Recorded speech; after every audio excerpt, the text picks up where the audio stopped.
అందరికీ నమస్కారం. ఈ ఫీల్డ్కు నేను మొదటిసారి రావడం నాకు కొత్తగా. నేను వస్తుంటే కూడా కొంచెం న్యూ ఫీల్డ్ కాబట్టి ఎవరెవరు ఉంటారు ఏంది అసలు ఏంటి అనేది కూడా నాకు తెలియదు. మామూలుగా నేను సినిమా ప్రియుని ఒక 4 నెలల వరకు కింది వరకు కూడా ప్రతి ఫ్రైడేని ఎంజాయ్ చేసేవాడిని. ఫ్రైడే టు సాటర్డే వరకు సినిమాలన్నీ కంప్లీట్ చేసేవాడిని. 3 రిలీజ్ కానీ 4 రిలీజ్ కానీ అన్నీ చూసేవాడిని కంప్లీట్. సో ఆగస్టు నుంచి కంప్లీట్గా షెడ్యూల్ చేంజ్ అయిపోయింది. సో ఆ 100 days ప్రోగ్రామ్తో సినిమాలకు దూరమై ఇప్పటికీ 6 నెలలు అవుతున్నది. సినిమాలు ఓటీటీలో కూడా నేను కంపల్సరీ చూస్తాను. అది last cinema election voting last canvassing last day 28th అవుతే 29th నాడు ఓటీటీలో నాగేశ్వరరావు సినిమాని అంటే రవితేజ గారిది, అట్లాగే బాలకృష్ణ గారి సినిమాని చూస్తూ ఇంట్లోనే కూర్చున్నాం. 30th రోజు పోలింగ్. ఇది నేను అన్ని టీవీలలో కూడా చెప్పాను. సో మొదటి నుంచి సినిమాలు అంటే చాలా ఇష్టం. అత్యంత తక్కువ ఖర్చుతోని ఎక్కువ సంతోషపడేది సినిమా. మిగతా అన్ని వ్యసనాలే కానీ సినిమా మాత్రం వ్యసనం కాదు.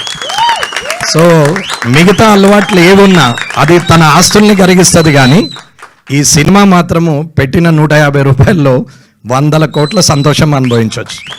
సో ఆ 2.5 గంటలు అన్నీ మర్చిపోవచ్చు.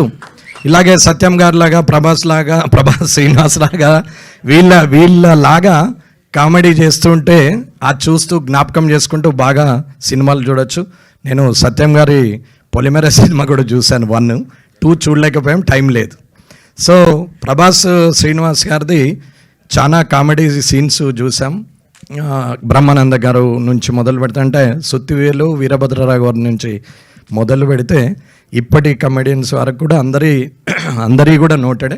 ముఖ్యంగా హాస్య నటులలో రాజేంద్ర ప్రసాద్ గారు చాలా ఇష్టం. ఆయనతో మొన్న రీసెంట్గా ఒక కళాభారతి ప్రోగ్రాంలో కలవడం జరిగింది. సినిమా యాక్టర్లతో కలవడం ఇది 2వసారి. ఇది నేను లాంచింగ్ ప్రోగ్రామ్కి సాయిరామ్ శంకర్ అంటే నేను ఆ క్రౌడ్లో ఆయనను గుర్తుపట్టలేదు. మామూలుగా అందరితో ఉన్నాడు. నేను వెళ్ళిపోయి నేను పల్స్ పోలియో ప్రోగ్రామ్ ఉంది, కలెక్టర్ వెయిట్ చేస్తున్నారు, బాగుండదు, నేను మళ్ళీ 1/2 అవర్లో బ్యాక్ వస్తానని అందరికి చెప్పి వెళ్ళిపోయాము. మళ్ళీ వచ్చిన తర్వాత మర్చిపోయాను, అసలు వీళ్ళని రమ్మన్నది కూడా ఐడియా లేదు. ఎందుకంటే ఇది నాకు సంబంధించిన ఫీల్డ్ కాదు, టచ్ కూడా లేదు. సో మళ్ళీ పరిచయం చేసుకున్నప్పుడు ముఖం చూశాను. అరే మీరు అని అంటే ఇట్లా అంటే అప్పుడు 143 బంపర్ ఆఫర్ నేను మీ సినిమాలు చూశానని చెప్పాను. తర్వాత ఆయన ఎందుకు పిలుస్తున్నారు అని అడిగితే చెప్పారు ఇట్లా అని. సరే కామారెడ్డి అని ఉంది అని అంటే అప్పుడు సరే కామారెడ్డి చూపించారు, బాగుంది, సరే వస్తానన్నాను.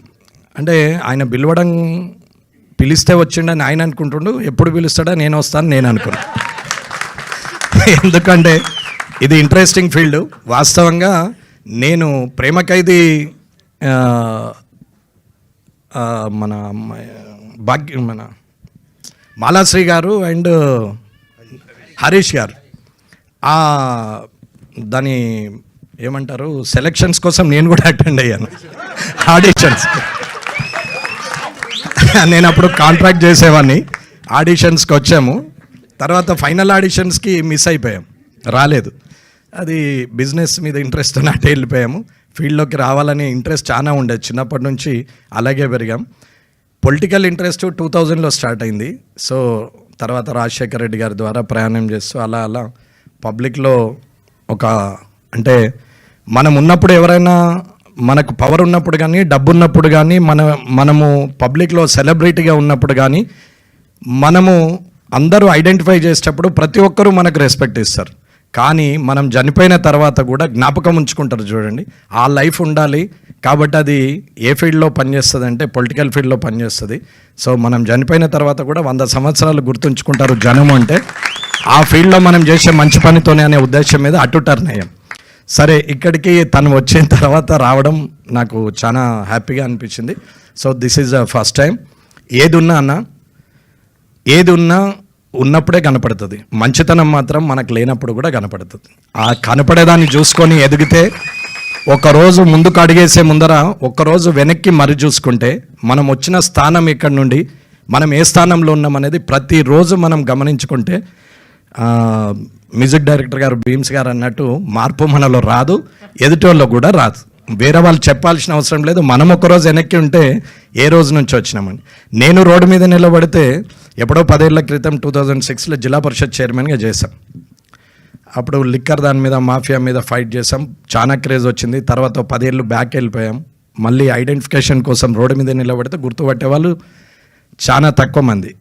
కానీ తిరిగి మళ్ళీ ఇవాళ నేను వెళ్తూ ఉంటే ఇక్కడనే కాదనా, నేను ఎక్కడికి వెళ్ళిన ఆల్ ఓవర్ ఇండియాలో ఇప్పటి వరకు, ఆఖరికి నార్త్ ఈస్టర్న్ స్టేట్స్ వాళ్ళు కూడా వచ్చి ఫోటో దిగాను బికాజ్ ఆఫ్ పంచే. అంటే ఈజ్ ద జాయింట్ కిల్లర్ అని. ఆ క్రెడిట్ కూడా రేవంత్ రెడ్డి గారికి, కేసీఆర్ గారికి, నా గొప్పతనం ఏం కాదు. సో ఎప్పుడైనా మన మన మన స్టాండర్డ్స్ మనకు తెలిసినప్పుడు, మనం ఎంతైతే ఎదిగినా మన స్టాండర్డ్స్ మనకు తెలుస్తాయి. కాబట్టి వెనక్కి మరి చూసుకుంటే మన గత జీవితం జ్ఞాపకం వచ్చినప్పుడు భవిష్యత్తులో ఎంత దూరం పోయినా వర్తమానంలో పద్ధతిగా మాత్రం ఉండగలుగుతాం. కాబట్టి వెనక్కి చూసి, గతంని చూసి, వర్తమానంలో నడిచి భవిష్యత్తును ఊహించుకున్న వాళ్ళు సక్సెస్ అవుతారు. ఏది పర్మనెంట్ కాదు, ఏది కూడా శాశ్వతం కాదు.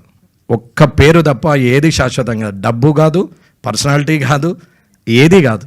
ఒక్క పేరు తప్ప, మంచితనం తప్ప ఏది కూడా ఫర్ ఎవర్ ఉండదు. కాబట్టి ఈ సినిమా సక్సెస్ కావాలని కోరుకుంటున్నాను.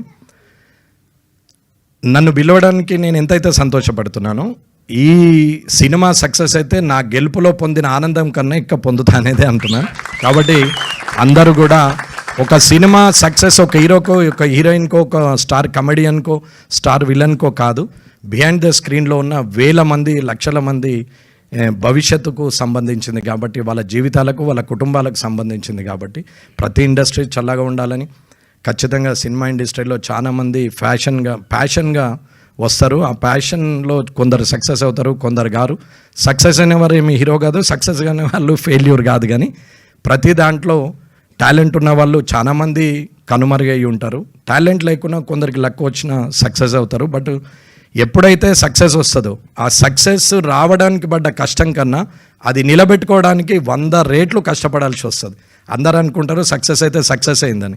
సక్సెస్ని స్టేబుల్ చేయాలంటే ఇంకా ఎక్కువ కష్టపడాల్సిందే తప్ప తక్కువ ఉండదు. కాబట్టి కార్యక్రమానికి గమనించిన సాయిరామ్ శంకర్ గారికి, డైరెక్టర్ నవీన్ రెడ్డి గారికి, ప్రొడ్యూసర్ దేవరాజ్ గారికి, నేను మా తెలంగాణ అనుకున్న సురేందర్ రెడ్డి గారు కానీ, హరీష్ శంకర్ గారు కానీ, వంశీ పైడిపల్లి గారు కానీ, వీళ్ళంతా తెలంగాణ నుంచి అనే ఒక ఫీలింగ్ ఉండే. బట్ నేను కలుస్తాను కూడా ఎక్స్పెక్ట్ చేయలేదు. But field is different. ఎప్పుడైతే ఒకవేళ గవర్నమెంట్ వచ్చి నేను మంత్రి అయితే సినిమాటోగ్రఫీ తీసుకోవాలని ఒక కోరిక వచ్చినప్పుడు, కారణం సినీ ఫీల్డ్ మీద ఉన్న క్రేజ్ తప్ప ఇంకోటి ఏం లేదు. సరే, అది టైం విల్ బి డిసైడెడ్. దాని గురించి పెద్ద ఆశయం లేదు. ఈ సక్సెస్ని మించిన సక్సెస్ అయితే ఉండదు అనుకుంటున్నాను. ఎందుకంటే ఇన్ ఫ్యూచర్లో కూడా ఇంకిద్దరు ముఖ్యమంత్రులను దేశంలో ఎవరు ఓడగొట్టారు కూడా. కాబట్టి అదృష్టం కామారెడ్డి ప్రజలు ఇచ్చింది. ఈ సినిమా కూడా కామారెడ్డి నుంచే స్టార్ట్ అయింది. పేరు కూడా కామారెడ్డి శంకర్ అని పెట్టుకోవడం నిజంగా సంతోషం. ఇది దానికోసం నేను